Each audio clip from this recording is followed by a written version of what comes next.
Hi, I'm Andy Beck. I'm an artist and photographer based here in Teesdale in the North Pennines of England. In this series of short films, I'm going to show you how I converted my Nissan NV200 into a campervan and mobile studio. The films show the various stages of the process. Now, I'm no expert. I've never converted one of these campervans before, so there will be trials and errors in these films. I hope you get information and inspiration that you can adapt for yourself if you're thinking of converting not only a Nissan NV200 but any other sort of small campervan. Feel free to leave questions or your own ideas in the comments boxes below, and wherever necessary I'll give you a reply as soon as I can. The whole of this conversion has cost me just over £1,100. So here you'll see what you can do for that sort of money. Here's the film. The next job I'm going to do is to replace the 5 panels which are already pre-covered here by Nissan in this black material. When I got the van first, I was quite happy with that. I thought that looks good and I can use these little boxes, and here's the speakers for the back of the van. But after consideration, what I've decided to do is take these all off, replace them with some thin ply panels, and that will allow me to use the space behind here better. This pouch at the minute, this plastic pouch, is actually it sticks out, and it's just about where I'm going to put some cupboards in, so I'd either have to cut round that or cut it itself, and it would look scrappy. So I've decided that I'm just going to replace all of the 5 panels for now with ply, and hopefully make use of some of the space behind these fixed panels now. They're very flimsy, and a bit of ply will give me a bit more stability if I want to fix things to it or use it in some other way. So that's the job now. They're only held on with poppers. I'm not going to keep them, and while I do it I might look at replacing the speakers and moving the speakers into somewhere more suitable. I've just been using a flat-headed screwdriver to prise away the panels. You can get a proper trim tool, but I'm saving these, I think they're called fir tree clips for holding the panels on. I'm saving those because I might have use for them later, but I'm thinking of another way of attaching my new panels onto the framework, but it's worth keeping them anyway. They just pop away, and with a bit of a tug, they come out all in one go.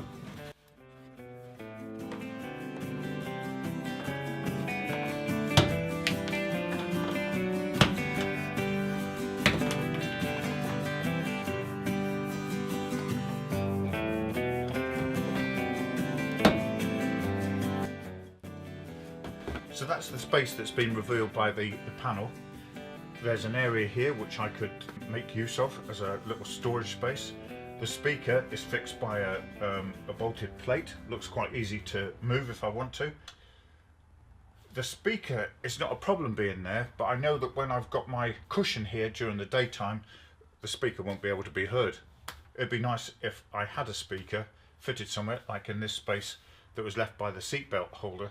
Maybe if I could get a small speaker and put it in there and one in there, they would bring the sound back into there. But I'm not a big sound man, you know, there's not going to be a boom box and subwoofer in here. It's just there for just a bit of listening. So I think I could put these speakers in a better place. Meantime, I'll get the plywood and cut my new panels for these apertures.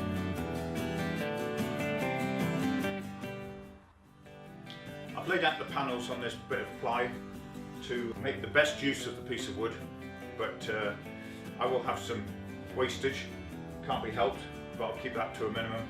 So I'll draw around these panels. Just for my own sake, I'll mark out the holes where the press studs were and then cut them out.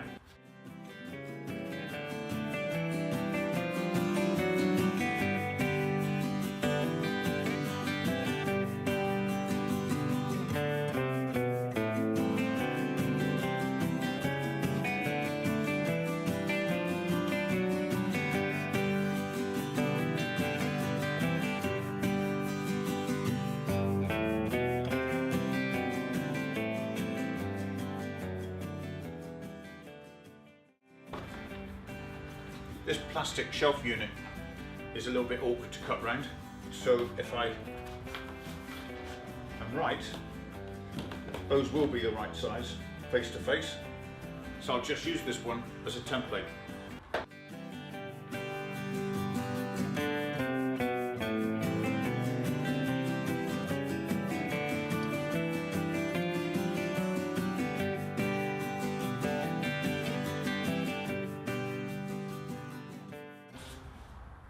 In the same method that I used before to cut the floor, I use the jigsaw and I'll support the ply on these big chunks of timber beams to keep them off the floor and give me support. But this ply is a lot more flexible, so I have to be more careful and considerate whenever I'm doing the cutting.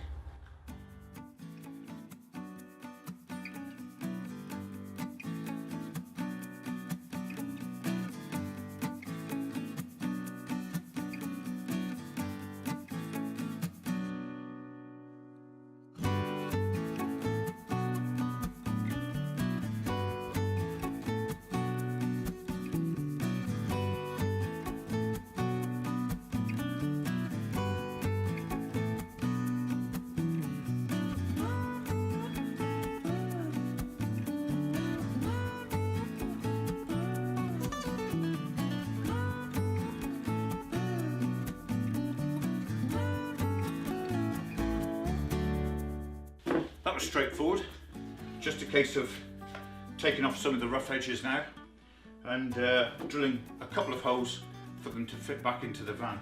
But these panels will be carpeted, so the edges don't need to be sanded really smooth, but just take some of the splinters off the edge.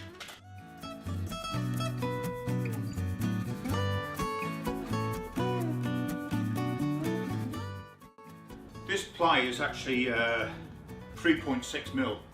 So it's very thin, easy to work, but it won't give the support of the 12mm ply that I use for the floor.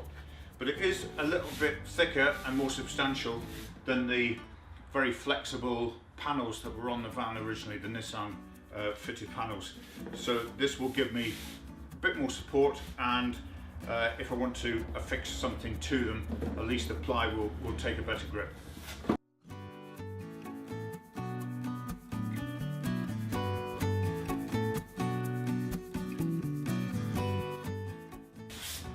Right, that's that. I'll drill some holes in each of the panels now, and I will fit them back into the van using the clips that I took off originally.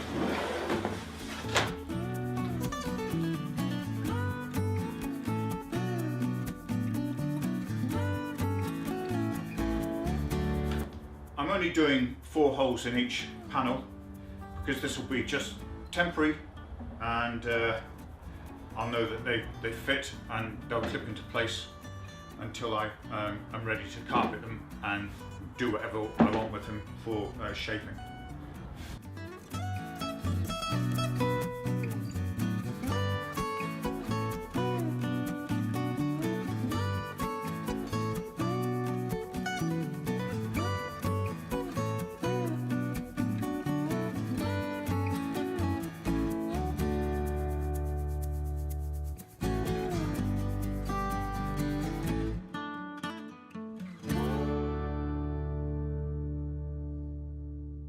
So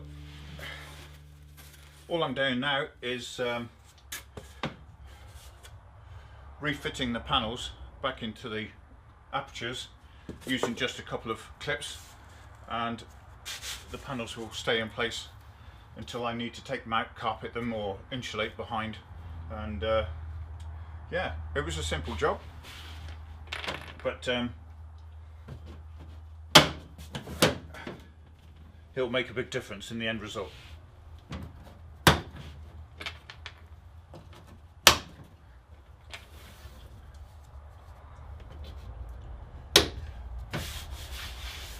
Very handy having those templates though, because those would be very awkward shapes to measure up, and yeah, it's made it a lot easier having the panels on there previously.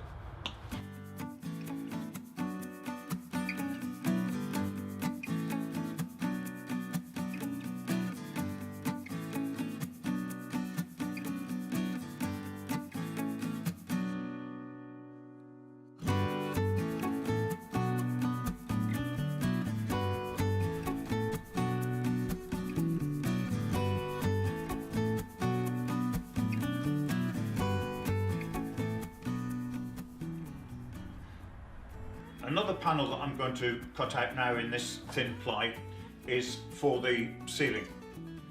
Now in the NV200 Combi you get a ceiling panel, this one, very light material covered in a fabric, and you can see here where the seatbelt housing was under this mount, and it's quite big. When I got the piece of timber I realised that in fact the panel is wider than the timber itself, which is a little bit of a problem. So what I'm going to do is make the panels that I need of ply in two sections. The first bit is the shallower bit, which is the very rear of the vehicle, and then the front piece, which holds the interior light. This ridge here covers the strengthening beam across the width of the ceiling. So that will be covered by carpet lining, and then these two panels will butt up to meet it, and it will give me a little bit more headspace in this area, so I should be able to cut the ply into two panels to do the same job as this ceiling panel. So I'll get on and do that.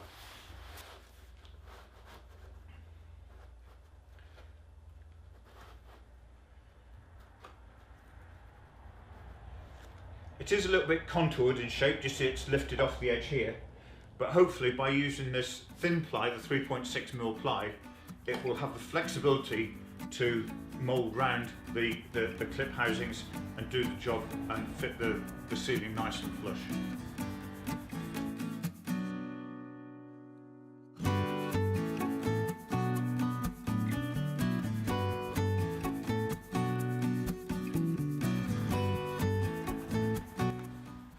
Again, I'm marking the holes where the clips hold so that I know I can drill those out precisely where they need to be.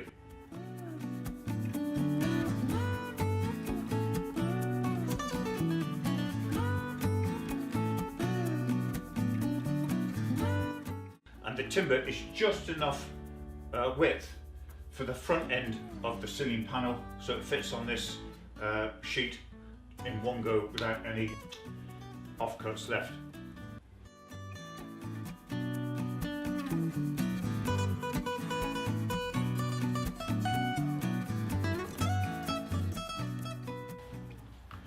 The reason that I'm doing this is that I may in the future go for an elevating roof, but in the meantime my plan is to see how I get on with just using the van as it is without the elevating roof, and we'll see. As I'm trying to keep the costs down, I think an elevating roof will be about £2,500 completely fitted and finished off. So if I don't need one, why spend the £2,500? But at least by doing this and cutting the panel, lining it and fitting it into the van, I have a really nice finished effect that will do me for now until the time comes when I decide upon an elevating roof and book it in and get it fitted. So it will see me through for the next couple of months anyway. I've marked it out, I'll get it cut and show you the end result.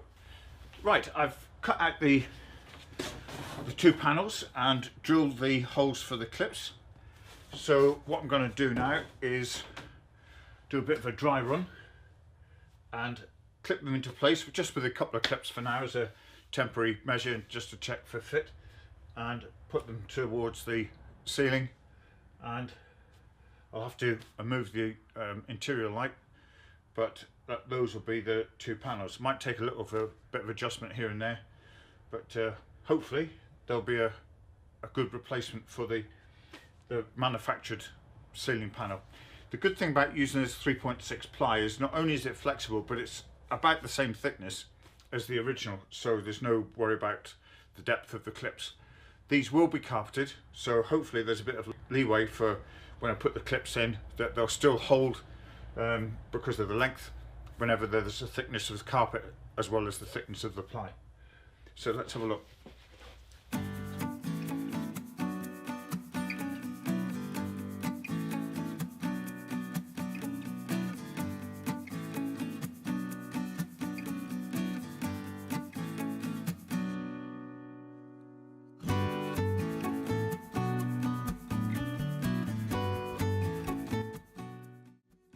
Well, that looks pretty good, and that was literally the first time I've tried it. I didn't do a rehearsal on it, but I can see that there's a little bit of excess here. I just need to have to take a measurement off this and off this side, and they'll go further up.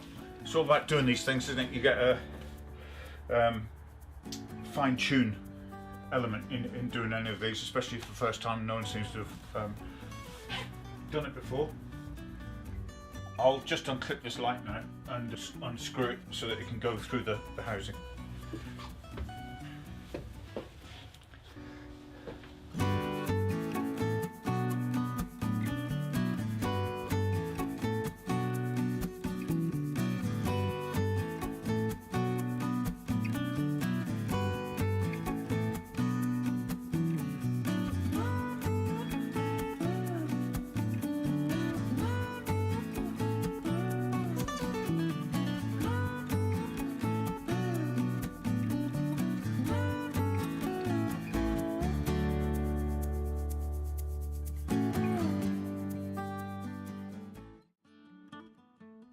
Well, I don't need to put any more clips in. I've just held it up with a 4, and the reason is that I can see that this is perfect. I can put a clip straight in there if I wanted to, but this is just a temporary fix for now until I insulate and then carpet this. But that panel is absolutely perfect. What I like about this as well is that because I have cut the manufactured panel in two, if you like, there's very little of the support beam, the main van beam, showing. So by the time you put a little bit of carpet on that, it won't stick out like a sore thumb. It will blend in quite nicely with the level of the roof. Yeah, I'm pleased with that. Just need to trim off a bit there and it'll be ready for insulation. In the NV200 Combi, there's the back area where the seats are, and the panels either side house a speaker. So there's a speaker on either side. When I do the conversion, the intention is that the speaker will actually be covered on this side by the cushion, which will form part of the bed. So this speaker will be useless. So what I'm going to do now is just take out this speaker completely, and this is the panel that will fit over the space. And once the speaker's gone, I'm going to cut a couple of apertures here and box them in from behind so that I can have a couple of little storage spaces for a phone or a book or something like that when the bed's made up, and it will be better use of this hollow space behind here. What I'll have to do, of course, is get 2 new speakers. I can buy these very simply online, but I'll get small ones, like 3 or 4 inch ones, and my intention is to put them in here. I'll just move that so you can see. My intention is to move the speaker from there and get very small ones and make a little panel and fit speakers in there just by extending this cable, the speaker power cable, through there, through this metal, bring the wire out and fit the little speakers in there. I think they look pretty good there anyway, and then that's using that space, and I'll have speakers pointing backwards into the vehicle itself, and then I'll be able to use this space especially on this side and possibly a little bit on this side as well. So that's what I'm doing now. I'm just taking out the speaker. I'll mark up where I'm going to put these little storage spaces and get on and do that job.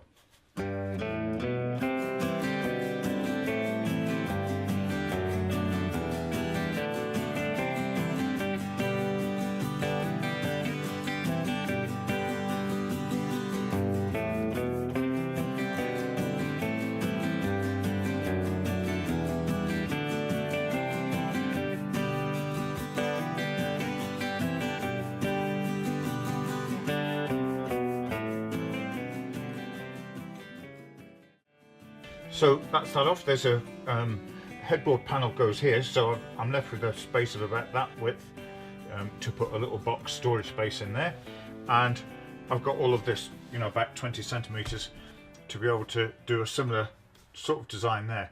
Obviously, you know, it'd be straightforward to put a panel on there and it looked quite neat, but this is where my bed's going to be, so at night time I could just put my phone in or a book in there, and it's using as much of the space as possible in this small area. I've taken the panels, all of the panels out of the van, and on them I've marked up the areas that I'm going to put the storage boxes or the storage shelves. So my next job to do is to cut out these apertures, and then behind each I will make a little box out of this strip timber that I've cut, and so I'll make little boxes and back them with a bit of ply, fix them to the back of the panels, and that'll be them ready to insulate and to line. It shouldn't take long. There's 3-4 little shelf areas altogether, so that's a nice indoor job that I'll get on with now, and I'll show them to you when I've completed the task.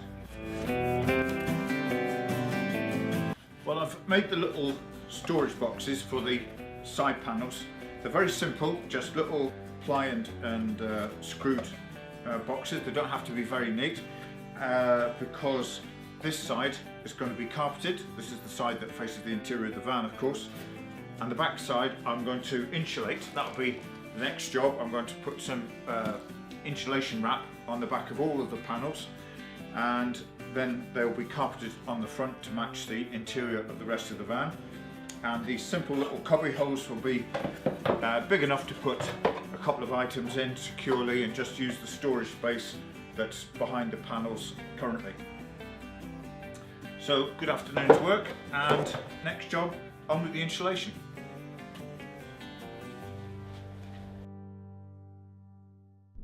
Hopefully that short film will give you a good idea of how I completed that stage in the process of converting my Nissan NV200. Do check out my channel for the other films which show all the other stages of the conversion from start to finish. If you've enjoyed the film, do click the like button, and hopefully you may feel inclined to even subscribe to this channel. You may also be interested in my other work, my proper work, my painting and photography. If so, do have a look at my website. The address is www.andybeckimages.co.uk. Thanks for watching.